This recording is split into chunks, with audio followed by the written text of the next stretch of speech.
اهو رجعنا تاني اهي، طلعتها من الفرن الصينية اهيت. هنشيل الورق بتاعها،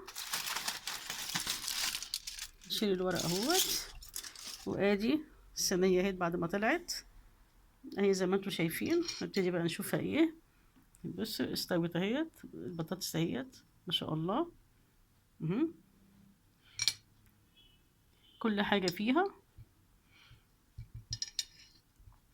استوت. وادي الجزر اهوت استوى. هنبتدي بقى ايه نغرف كده زي ما انتم شايفين. حاجات كده ايه بسيطة. ما خدت في الفرن نص ساعة. طبعا احنا كنا حاطين الخضار ني. اللي عايز يحط، نسيت اسال اقول لكم يعني، اللي عايز يحط صلصة مع الطماطم يحط. بس انا قلت خفيفة خفيفة كده مع بعضها تبقى ايه على المعدة.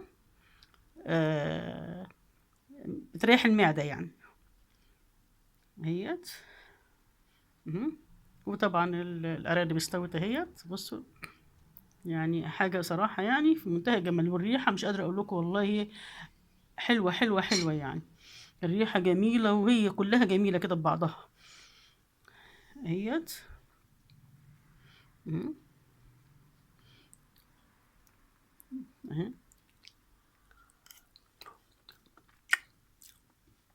الله كل حاجة فيها يعني مش قادرة اقول لكم والله زي الكهرمان اهيت. والطعم حكاية والريحة طبعا مش قادرة اقول لكم تحفة. ودي استوت اهي طبعا. الفراخ الارانب استوت. مهم. شايف بص بتقع ازاي من البتاع. مهم. الله حاجة كده صراحة ملوكي في منتهى الجمال. يا رب تجربوها وتعجبكم. ولا تنسوني في الشير واللايكات الجميلة بتاعتكم والاشتراك في القناة. واشوفكم فيديو تاني ان شاء الله. دايما بخير يا رب، صحة وعافية.